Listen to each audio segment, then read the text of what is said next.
Et coucou tout le monde, j'espère que vous allez bien. On se retrouve aujourd'hui pour une nouvelle vidéo et on se retrouve aujourd'hui pour mon lecture manga numéro 12. Donc aujourd'hui j'aurai 4 shonen et 2 seinen à vous présenter. Donc n'hésitez pas à rester avec moi si la suite vous intéresse. Alors on va commencer avec le tome 10 de My Hero Academia de Koei Horikoshi, publié chez Kiun dans leur collection shonen. Il s'agit bien d'un shonen de type aventure fantastique toujours en cours avec 15 tomes au Japon. Le tome 11 sortira chez nous le 9 novembre. Il est au prix de 6,60€ et de 11,40 francs. Je vous montre la couverture qui est trop belle. En sachant que la couverture du tome 11 est ma couverture préférée. Ma précédente couverture préférée étant celle du tome 5, donc j'ai très hâte d'avoir le tome 11. Je vous montre les magnifiques dessins de cet auteur. Franchement, les dessins, c'est de la pure bombe, de la puissance, de tout ce que tu veux. Du coup, dans le tome précédent, on avait tous ces gentils petits personnages qui étaient partis en camp et ils avaient un très gros problème qui arrive. Et le problème, c'est qu'en fait, le problème, c'est que ce problème va se régler, mais pas de manière très joyeuse, parce que un élève va se faire enlever. Je ne vous dis pas qui, je ne vous dis pas pourquoi. Et quand j'ai su que c'était cet élève qui allait être enlevé, j'ai eu très peur. Que ça fasse comme un autre manga que j'aime bien, mais voilà. Que ça fasse comme un peu tous les mangas et que cette personne fasse certaines actions que je ne voulais pas qu'il fasse, tout simplement. Et je suis quand même très agréablement surprise. Alors quelqu'un m'a dit qu'il faisait des choses un petit peu moyennes. Mais en tout cas, dans ce tome-là, je suis très contente en fait des décisions que prend ce personnage et de sa réaction en fait. Parce qu'on n'en savait pas beaucoup sur ce personnage et enfin on sait un petit peu ce qu'il pense, pourquoi est-ce qu'il fait ça, pourquoi est-ce qu'il veut devenir un héros. Donc ce personnage est enlevé, on voit plein de tous ces méchants qui exposent en fait leur but et c'est vraiment génial parce que quand ils exposent leur but, ça m'a vraiment donné à réflexion en fait. Pourquoi est-ce qu'ils font ça? Quelles raisons ont-ils à faire ça? Et j'ai trouvé ça vraiment génial. En plus, ben, voilà, ces personnages, ils ont des raisons qui en fait sont mieux, enfin qui sont vraiment plus intéressantes que juste je suis le grand méchant, je veux détruire tout le monde. Ici en fait on a un personnage qui pense exactement comme ça, je suis le grand méchant donc je veux détruire tout le monde. Mais il y a d'autres personnages qui sont un peu là pour rééquilibrer la balance et ça j'ai beaucoup aimé. Autre chose que j'ai adoré, c'est ce dessin évidemment, tout ça. Mais surtout que UA s'en prend plein la gueule justement parce qu'il faut qu'il résolve ce problème. Et en fait, on est que au tome 10, mais on a déjà une puissance assez incroyable je trouve. Et on a déjà des problèmes super importants. Serait-ce la fin des héros? Je voulais savoir, en lisant ce tome, franchement, My Hero Academia, c'est vraiment une série que je vous conseille à fond. C'est un vrai coup de cœur shonen pour moi. Et je trouve que même s'il garde des codes des autres shonen, il est quand même super changeant, je trouve. Donc je vous le conseille. Il y a un anime édité chez ADN. Si vous... On continue maintenant avec une autre série que j'ai beaucoup aimée, mais là je vais vous en parler encore moins, car il s'agit du tome 90 des détectives Conan de Gosho Aoyama, publié chez Kana. Il s'agit d'un shonen de type aventure policière, toujours en cours avec 93 tomes. Je n'ai pas trouvé la date pour le tome 91. Il est au prix de 6,85€ et de 10,30 francs. Je vous montre la couverture qui est très sympa. Les dessins qui sont très cool. Alors, tout simplement, ici, on est donc dans cette histoire. Enfin, évidemment, c'est toujours la suite d'un meurtre qu'il y a eu précédemment. Mais, en gros, on a... comment expliquer? En gros, on a l'histoire du meurtre précédent, plus un autre meurtre.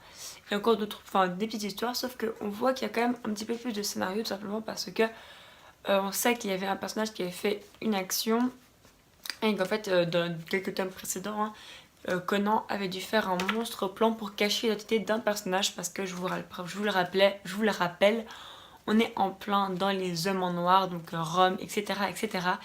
Et en fait, on en apprend un peu plus sur un meurtre qui aurait eu des très grosses répercussions sur tout simplement, c'est un meurtre en fait qui a des très grosses répercussions sur l'histoire de maintenant. Et surtout, on pense peut-être savoir qui est l'assassin ou plutôt l'assassine. Juste, je veux vous dire, voilà, on remarque que maintenant l'auteur ne fait plus tous ses personnages parce que ça, c'est pas du tout l'auteur lui-même qui les fait. Hein. Voilà, bon, moi, ça me gêne pas ma lecture. mais certaines personnes ça peut les gêner.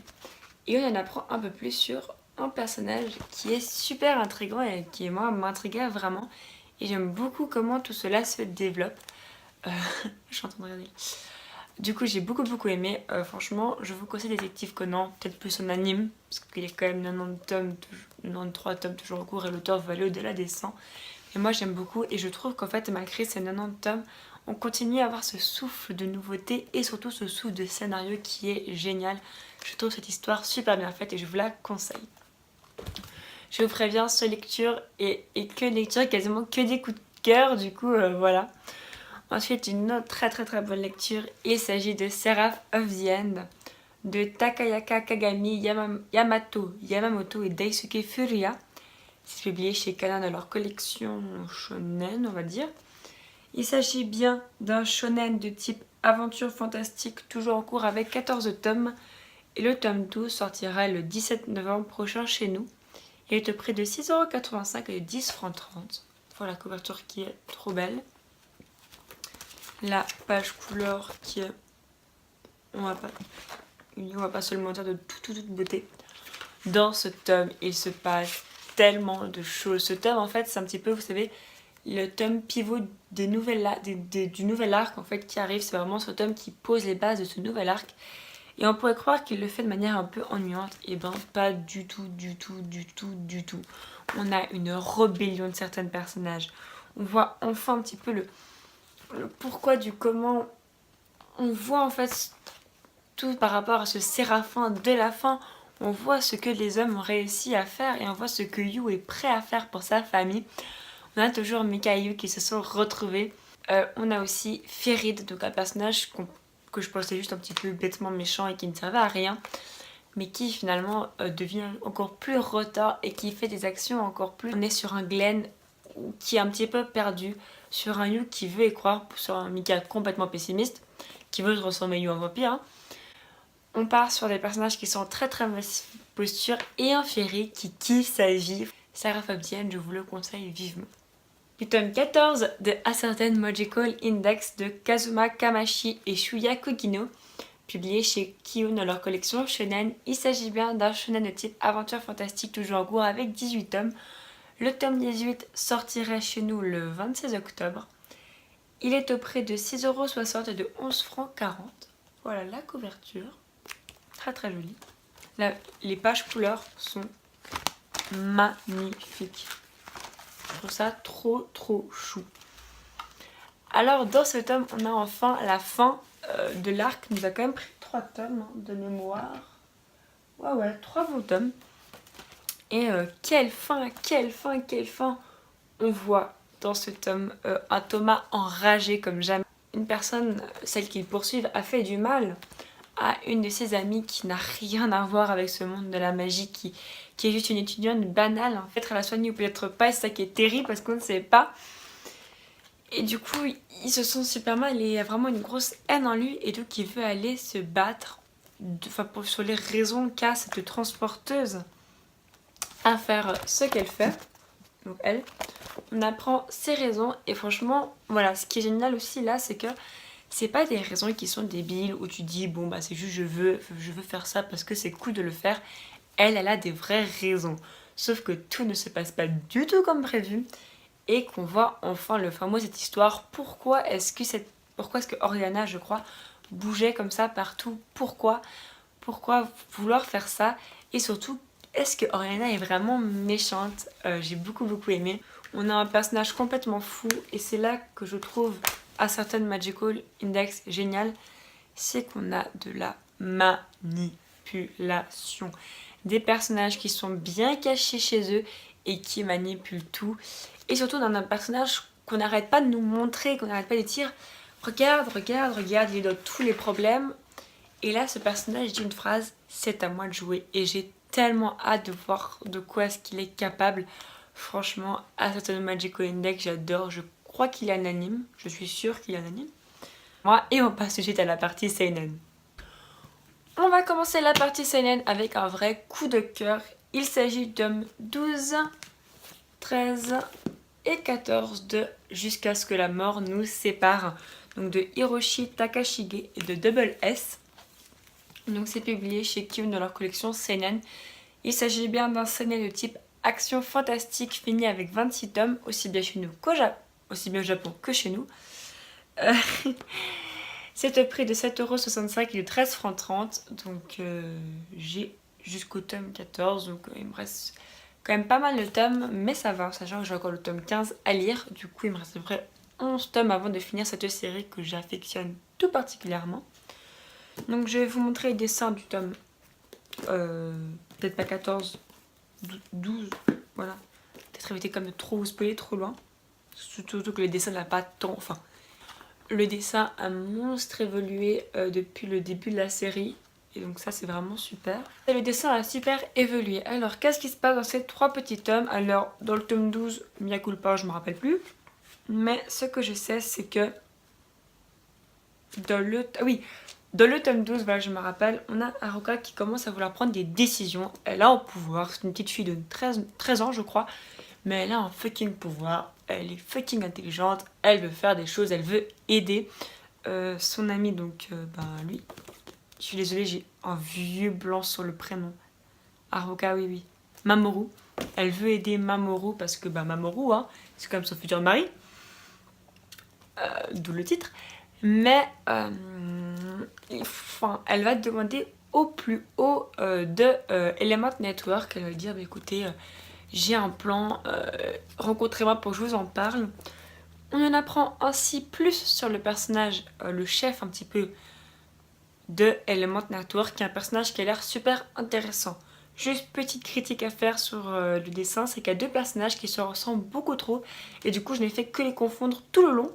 Du coup, je me suis rappelé qu'il y avait 2 personnages comme ça qui se ressemblaient et là, après, ça allait mieux. À part ça, c'est très très bien.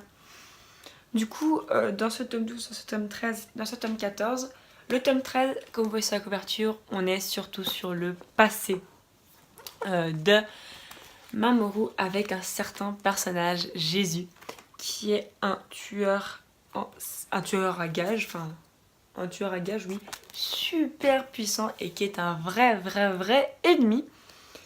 Et on apprend aussi pourquoi est-ce que Mamoru est devenu aveugle. Je ne vous spoilerai pas pourquoi, ce serait vraiment très très dommage.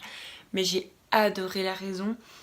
Et j'ai adoré en fait les Mamoru jeunes, je l'adore. Et j'adore le Mamoru vieux, j'adore Mamoru. C'est un personnage juste génial, j'ai une nez qui bouche et c'est génial.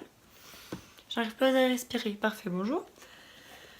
Et dans le tome 14, on arrive au fait qu'il y a un très très gros problème. C'est qu'en fait, ce qui est génial avec Chose que l'amour nous sépare, mais ce qui est aussi un petit peu tricky, c'est que il y a plusieurs méchants en même temps. C'est pas un méchant fait, les autres s'attendent gentiment leur tour.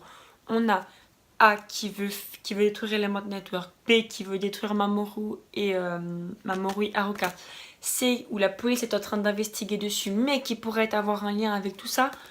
C'est juste, faut avoir l'esprit très très ouvert, faut être très très concentré dans la lecture, parce que sinon tu oublies tout, t'es perdu au bout de 5 minutes. J'en ai fait l'expérience. Mais une fois que tu as tous ces éléments en compte, qu'est-ce que c'est bien alors? Tu suis toutes ces petites histoires et tu sais qu'elles ont un lien, tu sais qu'au final tout va se regrouper. On trouve plein de nouveaux méchants qui sont ultra badass. Des méchants du passé qui sont tellement hargneux, qui veulent continuer. Il y a un mec, c'est sa seule chose qui le maintient en vie, c'est de voir Mamoru crever. À tel point qu'il va demander à une autre personne de le tuer pour lui. Il a juste besoin de le voir mourir. En même temps, on voit donc Mamoru et Haruka, surtout Haruka qui va devoir infiltrer un lycée où il y a un certain professeur qu'on connaît bien et où il y a 4 personnes qui sont du type plutôt tueur à gages, de type plutôt très très dangereux. Du coup, cette école est un espèce de mix de tous les méchants et dans le tome suivant, il va y avoir, je pense, des affrontements de ouf parce que on a les méchants A, les méchants C, le pseudo méchant B qui sont dans la même école au même moment avec Haruka et Mamoru. Comment vous dire que ça va péter le steak en sachant qu'on a aussi la police, ne l'oublions pas. C'est génial, j'adore. Franchement, cette série, dès que j'aurai tout lu, je vous ferai un 5 minutes pour vous supplier de la commencer tellement c'est bien. Et c'est déjà le dernier titre de cette vidéo, mais j'ai beaucoup parlé, du coup je vais tenter de ne pas faire trop. Il s'agit du tome 7 de Golden Kamuy de Satoru Noda, publié chez Kiun de leur collection Seinen. Il s'agit bien d'un seinen de type aventure historique, toujours en cours avec 11 tomes. Le tome 8 sort le 12 octobre, c'est chez nous, au prix de 7,90 € et de 13,70 €. Couverture magnifique, page couleur magnifique. Alors, Golden Kamuy, j'ai vu quelques critiques qui sont en réalité très vraies sur Golden Kamuy. C'est qu'il y a quand même un rythme assez chelou. C'est-à-dire que tu peux être au plein milieu d'un truc et tout d'un coup on commence un petit peu à te parler de... Autre chose que j'ai beaucoup aimé, c'est juste à la fin de ce tome, on va rencontrer deux personnages qui sont géniaux en fait. C'est des caricatures super bien faites et j'ai vraiment beaucoup aimé. Franchement, je vous conseille cette série. Je pense essayer le tome 1 et le tome 2. Si vous voyez que le rythme ça ne passe pas, ne vous acharnez pas. Mais si vous voyez que ce rythme un peu coupé ne vous dérange pas, sachez que le rythme coupé est moins présent, je trouve, vers ce tome 7. Il y a moins de coupures. Du coup, si ça vous dérangeait pas, ça vous dérangera encore moins maintenant. Si ça vous dérange, par contre, je pense que ce n'est pas un titre malheureusement qui est fait pour vous à cause de ce rythme particulier qui, moi, je trouve, rajoute un petit côté un petit peu... rajoute un petit côté un peu unique au titre. Enfin bon, Golden Kamuy, moi je trouve ça génial. Et voilà, c'est déjà la fin de cette vidéo. J'espère vraiment qu'elle vous aura plu.